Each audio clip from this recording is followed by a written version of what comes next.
There was that synergy there of having a Western and the country and Western stars on there. I gotta tell you, every country and Western star I've ever met and worked with has just been fabulous. During its 6 seasons on the air, Dr. Quinn Medicine Woman featured the likes of Willie Nelson, Kenny Rogers, Travis Tritt, and Barbara Mandrell. But the favorites of the cast and viewers alike were Johnny and June Carter Cash. He was just trying to protect you. Oh, like the devil I was trying to protect myself.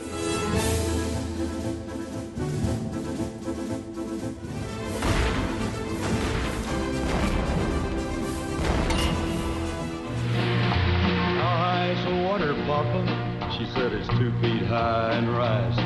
We can make it to the road in a homemade boat. That's the only thing we got left that'll float. It's all black, all the time. The first time I ever met Johnny Cash was like the second day of working with him on the show. But I was intimidated because if you saw the way everyone else around the set behaved, I'd never seen them like that before. We had lots of huge Johnny Cash fans, and they were just like quiet. You know, you could hear a pin drop when he walked by. And so everyone really admired this guy. And one day I'm sitting in Grace's restaurant underneath this big oak tree, and over walks Johnny Cash. And he goes, "Mind if I sit down here with you, Joe?" "No problem, Mr. Cash. Call me Johnny." "Okay, Johnny." And we start to talk about things. And, you know, I said to Johnny, "How do you know when enough is enough? When this gets to be too much, what do you do?" And he said, "You know, Joe, I've got about 25 families dependent on me. That's why I tour, and I love to make music." And he told me a few other things, and he said, "Joe, never become a slave to your possessions." And that, although it wasn't the first time I ever heard that, it was the time in which I actually listened to it. It was just a piece of advice I'll give to my sons. Why don't you sing me a song like you always do? Dr. Mike's asleep. No, I'm not. We'd be filming sometimes in the middle of the night, literally in a pigsty. It stunk and it was awful. And, you know, we have 40 horses everywhere. You can trust me, it was not a good smelling experience. And it was about 3 in the morning and everyone's tired. We were shooting nights. And June came up to me and we just had our lunch break on our plastic plates and styrofoam and whatever. And it was, you know, it's kind of weird to eat lunch at 2 in the morning. And then she'd look around and she said, "Jane, we're too old, too rich, and too famous to be doing this."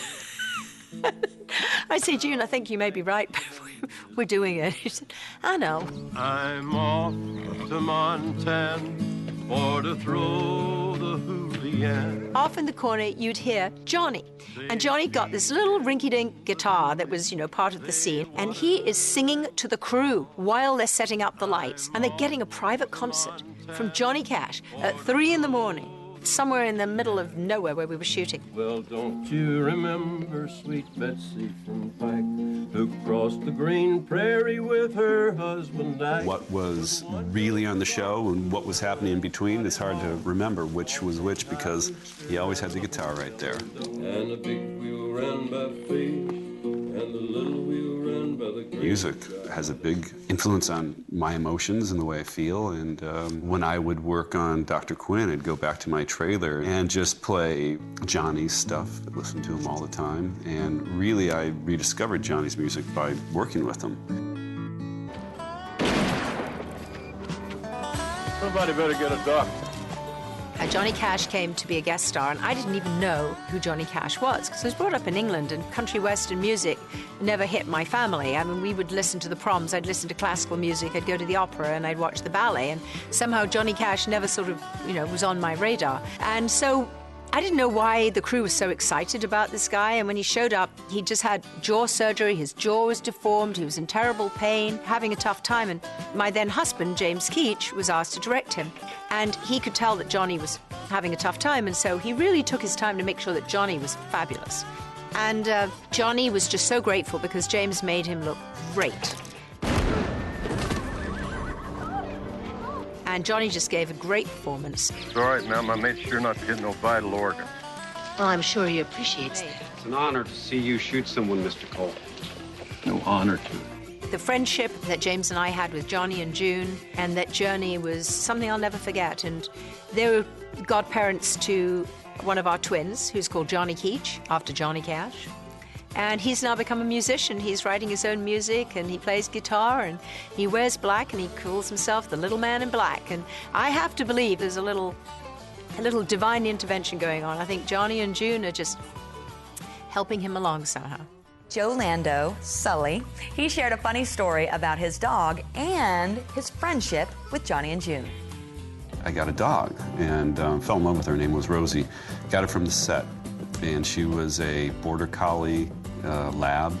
And I just watched the dogs work on the show all the time. They're herding the cattle or working around the horses, and they're just fabulous dogs and so smart. And so I thought, great, I'll get this dog, and he can come out to the set with me every day. And everyone brought their pets to Dr. Quinn. It was fantastic.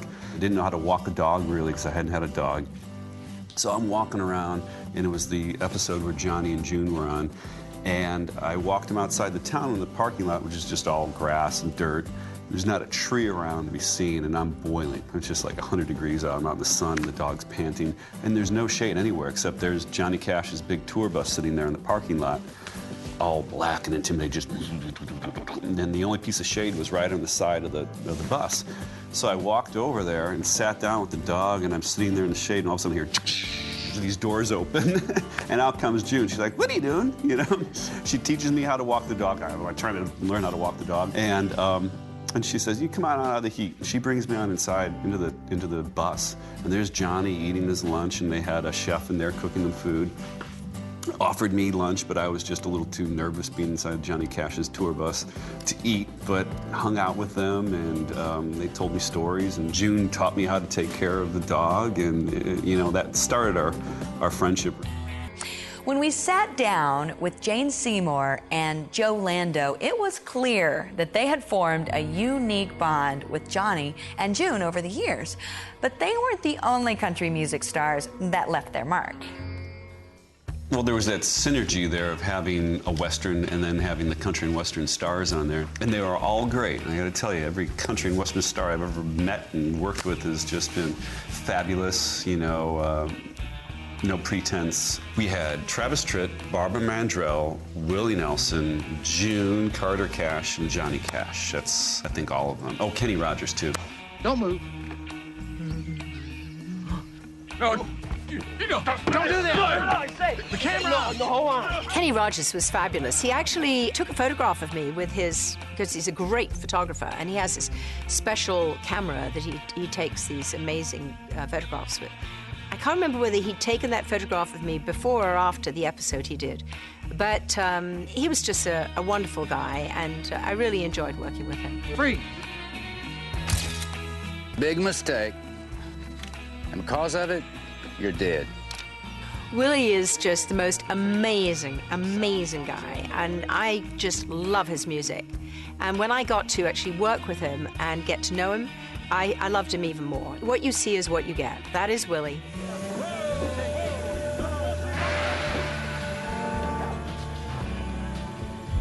You know, I've never seen a sheriff without a gun.